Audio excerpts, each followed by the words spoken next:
Gloria a Dios, mis hermanos, ha llegado el tiempo de la palabra del Señor. Quiero que dispongas tu corazón, quiero que tengas tu Biblia abierta, tu cuaderno para tomar apuntes, y también puedes participar del chat. Gloria a Dios, ahí está dispuesto para ti. Vamos a ver nuestras Biblias en Lucas capítulo 21, verso 20. Lucas capítulo 21, verso 20, dice así la palabra de Dios. Pero cuando viereis a Jerusalén rodeada de ejércitos, sabed esto, que su destrucción ha llegado. Entonces los que estén en Judea huyan a los montes, y los que estén en medio de ella váyanse, y los que estén en el campo no entren en ella, porque esos días serán de tribulación, para que se cumplan todas las cosas que están escritas. Mas ay de las que están encintas y de las que críen en aquellos días, porque habrá gran calamidad en la tierra e ira sobre este pueblo, y caerán a filo de espada y serán llevados cautivos a todas las naciones, y Jerusalén será hollada por los gentiles hasta que el tiempo de los gentiles se cumpla. Gloria a Dios, hasta que el tiempo de los gentiles se cumpla. No hay noticiero, no hay comentario político, no hay comentario de seguridad que no tenga sus ojos puestos en lo que pasa en la tierra de Israel. En el eterno, parece el eterno conflicto que hay entre Israel y los palestinos. Poco a poco Israel ha dicho la paz con los países circunvecinos, pero todavía falta un terreno por ganar con las naciones de los palestinos.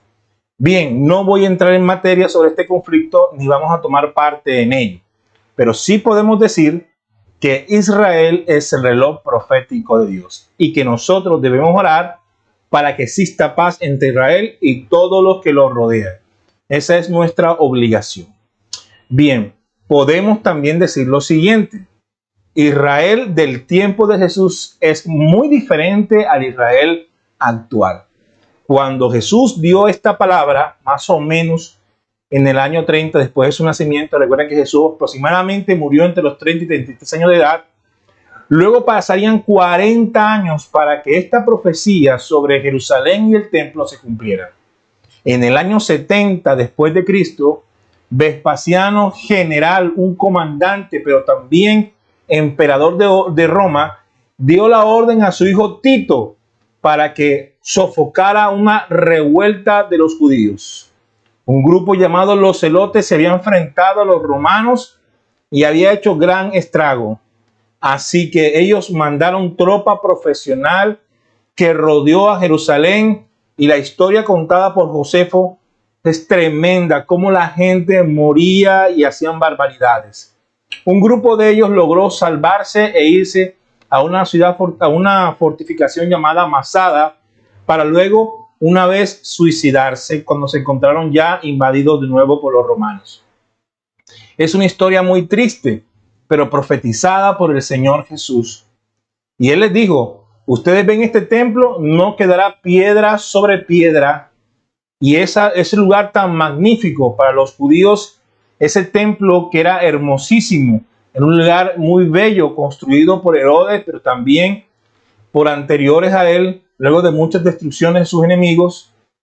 7 años después sucedió eso, fue espantoso. El templo fue derribado y saqueado y quemado. Y solamente los romanos dejaron un lugarcito, un pedacito de muro que en la actualidad se conoce como el Muro de los Lamentos. Ese lugar donde los judíos van a orar es el único pedacito del templo que quedó después de la destrucción en el año 70 después de Cristo, como un recordatorio al poderío y el ejército romano. El lugar donde está la mezquita del Domo Dorado es un lugar donde estaba antes el templo de Salomón. Dicen que es necesario que el templo se levante, que se construya. Es por eso importante estar los ojos atentos a lo que sucede allá, porque todo lo que sucede allá nos indicará sobre la venida del Señor. Sigamos hablando del tema, porque es importante aclarar lo siguiente. El Señor Jesús estaba hablando en ese momento de sí mismo. Dice Juan capítulo 2, verso 19, vamos a leerlo atentamente. Dice, respondió Jesús y le dijo, destruid este templo y en 3 días lo levantaré. Respondió sí. Sí. Le dijeron, ¿tú vas a destruir este templo? Mira tú. esa discusión que tuvo con los fariseos. Vas a destruir este templo, dijeron los judíos. En 46 años fue edificado el templo y tú en 3 días, pues se refiere al templo de él. Ellos estaban fascinados con su templo. Nunca pensaron que iba a ser destruido.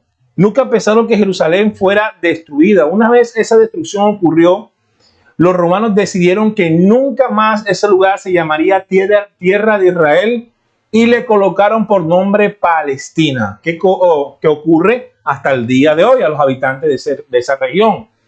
Así que el nombre original que tenía, que era tierra de Israel, fue quitado por los romanos y se colocó Palestina. Y fue destruida, secaron las tierras fértiles, colocaron piedras, secaron los arroyos.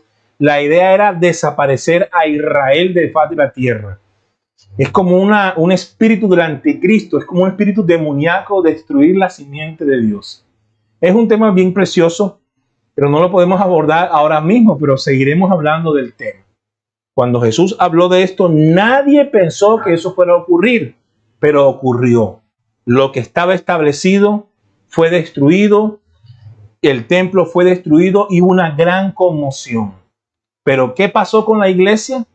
La iglesia fue destruida, desapareció la iglesia de Jesucristo una vez fue destruido el templo y fueron dispersados el pueblo de Israel por todas las naciones hasta el año 47, donde se fundó de nuevo la nación de Israel, que es un tema interesante.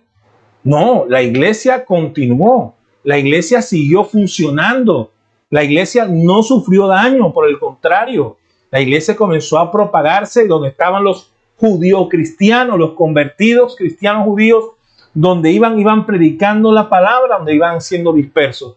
Independientemente de la persecución que sufrieron los cristianos en la primera era cristiana, ellos también, los convertidos, también fueron dispersados por todos los lugares y ahí iban ellos también predicando la palabra de Dios.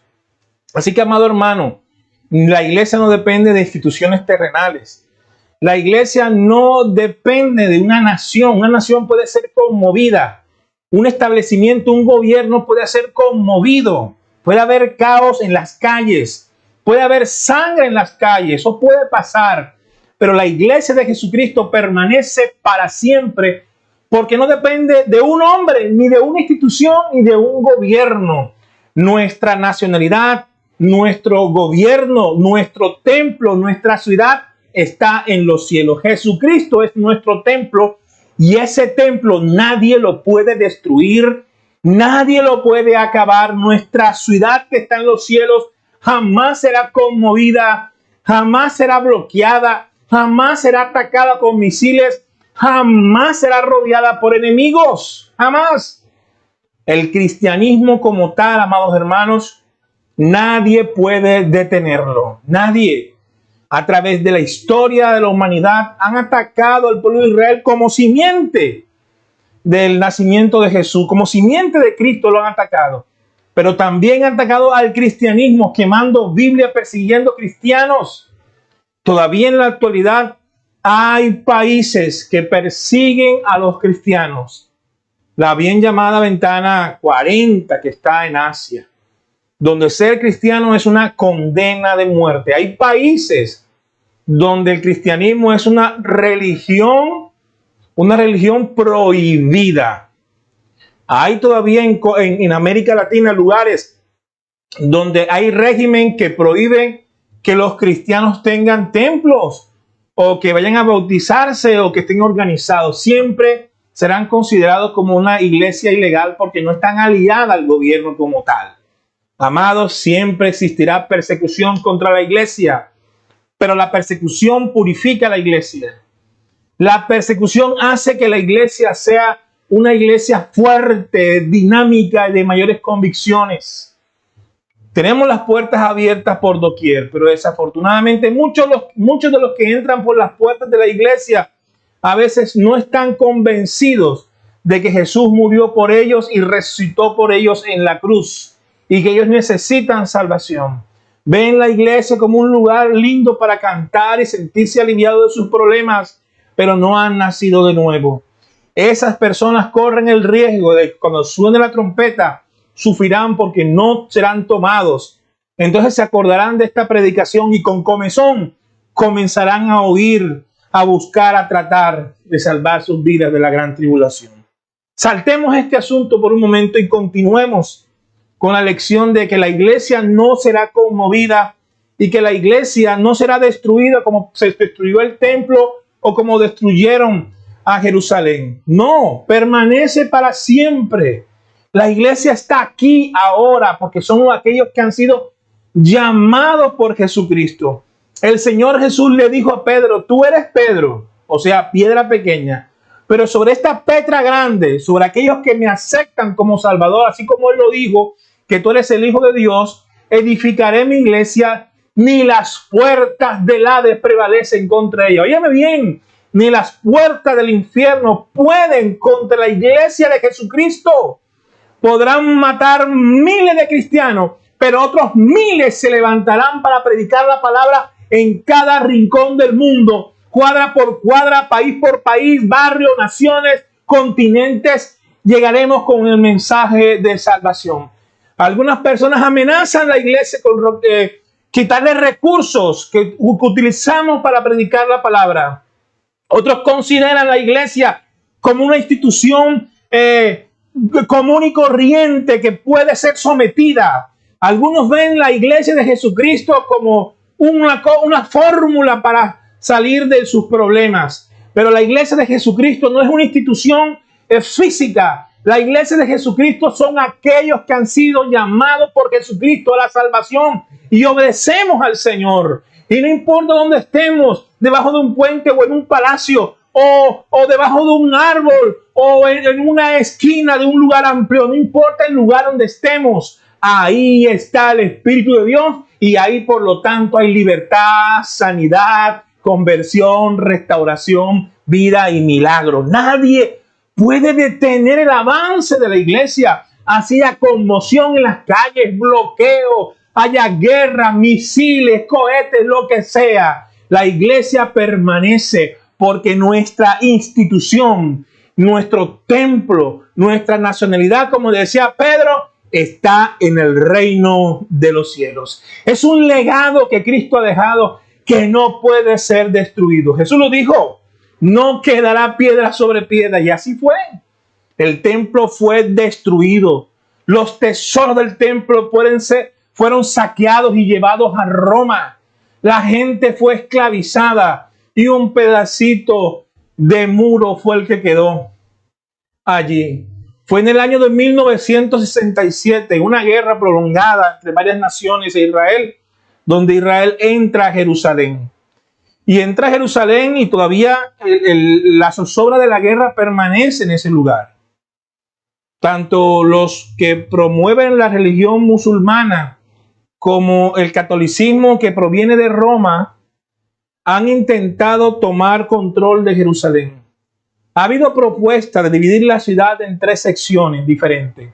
La parte de los islámicos, la parte del catolicismo y la parte judía. Los judíos no lo han permitido. Consideran que esa es la capital de ellos como nación, pero también los palestinos dicen lo mismo. Entonces se cumple lo que la Biblia dice: y Jerusalén será hollada por los gentiles, o sea, por todos aquellos que no son de Israel, quieren su tajada allí. Y entonces cuando ya no sea hollada por los gentiles, entonces, amado, vendrá algo tremendo para las naciones. Y es que es la venida del Señor. Todavía están ahí, todavía está la pelea, pero tienen que mirar a ustedes cómo se desenlaza este asunto. Hay que orar, pero el reloj está marcando y la venida del Señor se puede percibir. Nación contra nación y reino contra reino. Hay tambores de guerra en Israel. Hay persecuciones de un lado a otro, pero todo esto nos indica que pronto será la venida del Señor. Por lo tanto, nosotros no debemos desfallecer en la oración.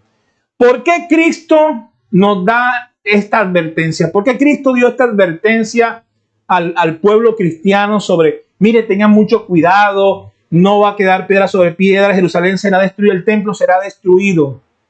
Porque, amados hermanos, no podemos estar colocando la mirada en las cosas físicas. El pueblo que se convirtió en el tiempo de Jesús, tenía la costumbre de ir al templo a predicar. Ahí era fácil atraparlos y perseguirlos. Así pasó con Pedro y con Juan, que fueron azotados, dice la Escritura. Y ahí estaban predicando. Ellos tenían esa costumbre. Después pasaron a predicar en las casas, pero aún así el templo hacía parte importante de los primeros judíos cristianos. Y ahora destruyeron el templo. ¿Qué pasó? ¿Qué sucedió allí? ¿Qué vamos a hacer? Pues entiéndase lo siguiente. No necesitamos algo físico. Lo físico para establecer una iglesia no es necesario. Lo que se necesita es un corazón arrepentido que acepta a Jesús como su Señor y Salvador. Entonces ahí está la iglesia. Gloria a Dios.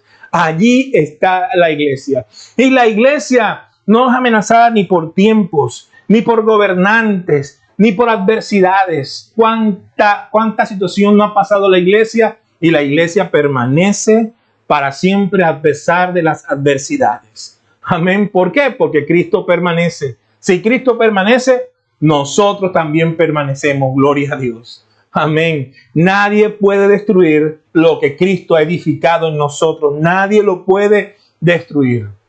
Por esa razón la iglesia cristiana no pelea tierra.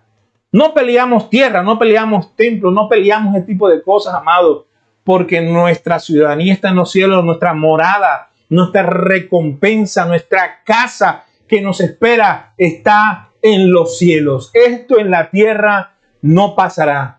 Nosotros estamos pendientes de nuestro galardón que está en los cielos. Esa es nuestra mirada. Por lo tanto, nosotros podemos ser trascendentes en este tiempo. Bendito sea el Señor. Gloria a Dios. Gloria a Dios. Por eso aquí todos pueden entrar. A la iglesia puede entrar el de izquierda, el del derecha, el del centro, el blanco, el negro, el azul, el de arriba, el de abajo, el rico, el pobre, el que tiene, el que no tiene, gordo, flaco, el que sea, puede entrar y recibir a Jesucristo como su Señor y Salvador. Jesús así lo enseñó. Miren, en Hechos 10 de los Apóstoles, Pedro recibió una gran lección para su vida. Ellos no consideraban en ese momento que los que no fueran judíos pudiesen aceptar a Jesús como Salvador. Y ese pequeño paradigma que ellos tenían, por así decirlo, fue quitado por Cristo. Él tuvo una visión donde bajaban animales como puede ser cerdo, iguana, camarones y cosas así, que judíos no comen por ley. Y el Señor le dice, come. Y él dijo, ¿cómo voy a comer? Son animales inmundos. Y el Señor dice, ¿cómo llamas tú a lo que inmundo, a lo que yo santifiqué? Si te estoy diciendo que comas es porque yo lo he santificado.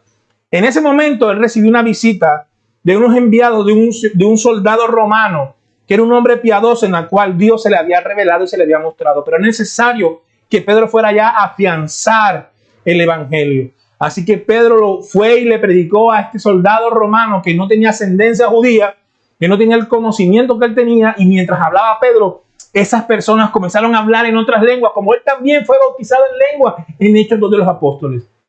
Concluyó entonces Pedro diciendo que también sobre los gentiles, o sea, que no eran judíos, también se derramaba el Espíritu y también eran salvos como él era salvo. Entonces no se trata de ser pueblo de Dios por una nación o por una sangre, porque Jesús dijo que aún de las piedras él podía levantar un pueblo. Sí, Dios bendiga a Israel, y el Dios de Israel es el Dios verdadero, pero el pueblo de Dios somos aquellos que hemos aceptado a Jesucristo como el único Salvador y suficiente. Ese es pueblo de Dios. Israel, Dios tiene un plan con ellos. Pero si ellos quieren ser salvos, es necesario que se arrepientan de sus pecados, se conviertan y reciban a Jesús como el Mesías. Porque ellos no recibieron a Jesús como Mesías, porque ellos pensaban que el Mesías vendría con espada, con ejércitos, a rebelarse en contra de los romanos que tanto lo oprimían. Y tiene lógica para ellos, porque ellos por mucho tiempo han recibido persecución. Los medas, los persas, los griegos, los romanos siempre invadieron, todas las potencias del mundo invadieron a Israel. Antíoco Epifanes sacrificó un cerdo, impidió la circuncisión y quería hacer desaparecer la religión judía. Se levantaron los macabeos, se levantaron los celotes, hicieron gran revolución allí, pero al final fueron aplastados por otro imperio. Entonces ahora ellos venían viendo toda esa cantidad y dijeron, no más, que venga el Mesías. Lo que no habían entendido es que el Mesías no venía a coronarse en un trono físico, sino en el trono de los corazones de ellos. Lo que ellos verían como un soldado romano enemigo, Jesús lo veía diferente, como una oportunidad también de ganarse a los romanos, como así sucedió. Muchos romanos y muchos griegos, óyelo bien, sirvieron al Señor y aceptaron al Señor. Cuando Pablo llegó a Roma y Pedro llegaron a Roma, no se predicó el evangelio, se predicó el evangelio. Allí están las catacumbas que tanto le indican. Por eso les digo, amados hermanos, que el pueblo de Dios es aquel que ha aceptado al Señor y no depende de un templo físico, ni una tierra, ni una nación, porque nuestra tierra, nuestra nación, nuestro templo está en los cielos. Bendito sea el Señor. Pero debemos orar por Israel y debemos orar para que haya paz en Jerusalén. Así dice la Escritura y la vamos a obedecer. Pero eso no significa que nosotros como pueblo de Dios aceptemos la violencia o el despojo de tierra o la guerra, o que te estén tirando cohetes, matando civiles, no sé cuántos mil cohetes, y esta gente defendiendo, si la guerra no termina, yo te tiro, yo te mato, y pareciera que no tuviera fin esta pelea. Entonces dirá, ¿quién tiene la razón? Yo le doy la razón a Jesucristo hasta que Jerusalén sea hallado, hasta que desaparezca esa persecución, como dice allí, hasta que el tiempo de los gentiles se cumpla, que Dios nos guarde a todos nosotros de ser hallados fieles cuando Él suene la trompeta. Gloria a Dios. No somos, entonces algunos dirán, bueno, entonces pastor, ustedes son apátridas, ustedes no tienen patria. No, de ninguna manera, no. Nosotros, los cristianos que hemos nacido en Estados Unidos, en Nicaragua, en México, en Colombia, en Venezuela, en España, respetamos la patria donde hemos nacido. Y honramos esa patria, claro que sí. Como el Señor nos enseñó, dar al César lo que es del César y a Dios lo que es de Dios. Y un asunto nos raya con el otro. Amén. Un asunto nos raya con nosotros. Amamos nuestro país, oramos por nuestros gobernantes, como así nos lo decía la palabra, y debemos cumplir con los requisitos que nos exige un lugar, una patria, un país donde estamos ubicados, o donde nacimos o donde estamos viviendo. Amén. No raya la palabra con eso, pero tenemos nuestra mirada puesta en ese gobierno humano, en lo que ese líder humano puede hacer por nosotros, o tenemos nuestra mirada puesta en aquel que murió por nosotros en la cruz dándonos vida eterna. En ese es que tenemos la mirada. La palabra de Dios lo dice, no es maldito el hombre que ponga su confianza en el hombre. No, pero nuestra confianza está puesta en el Señor, el que hizo los cielos y la tierra. Entre otras cosas, las naciones serán conmovidas, pero aquel que guarda su palabra permanece para siempre. Bendito sea el Señor. Bien lo dice primera carta de Pedro, capítulo 2, verso 9.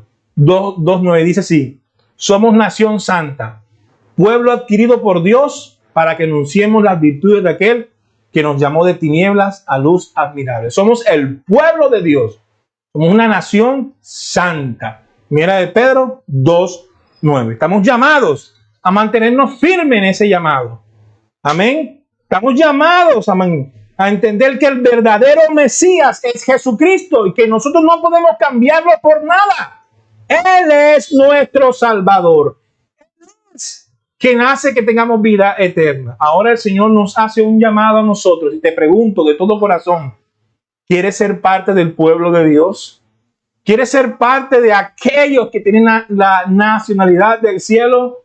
Si es así, cierra tus ojos conmigo y repite conmigo estas palabras. Señor Jesús, yo te acepto como mi Señor y Salvador. Escribe mi nombre en el libro de la vida para que yo pueda ser un nacional del cielo, un ciudadano del cielo, Señor. Yo me arrepiento de todos mis pecados, Señor. Y te pido, Dios mío, que cuando pases lista, yo pueda decir presente. Gracias, Señor, te doy en el nombre de Jesús. Quiero aprovechar este momento para orar por los países donde la pandemia ha golpeado fuerte, donde hay disturbios. Queremos orar por Israel, bendecir a esta nación para que haya paz allí, Padre. Toma control, Dios, en este momento, Padre. Oramos y clamamos para que tu paz repose en nuestros países, también en Israel, para que haya un acuerdo, Dios mío, como tu palabra lo indica, con las naciones que los rodean, Señor. Te damos gracias en el nombre de Jesús. Tu pueblo dice amén y amén. Gloria a Dios. Recuerda siempre esto: Israel, el reloj profético de Dios. Por eso estamos llamados a estar orando constantemente por Israel, para que Dios lo guarde, para que Dios los bendiga, pero también por otras naciones que están allí. Amén. Por los palestinos, hay que orar por ellos también. Por los egipcios, por los jordanos, por los sirios, por los libaneses, todas esas naciones, hay que orar por ellos, para que Dios también los bendiga y para que Dios también los guarde. Somos el pueblo de Dios. Tenemos que orar por Colombia, para que cesen las divisiones, las contiendas, para que haya paz en Colombia, para que Dios nos guarde como nación. Amén, que Dios nos dirija. Ese debe ser nuestro llamado de la oración. Amados hermanos, quiero invitarle a que se conecten con nosotros este y todos los domingos a las 9 y a las 4 de la tarde. Nos transmitimos nuestro servicio de lunes a viernes. Tenemos nuestros devocionales, y los miércoles y viernes, tenemos nuestro servicio de oración. Pues no siendo más, te mando un abrazo fuerte, muchas bendiciones. Nos vemos mañana. Gloria a Dios.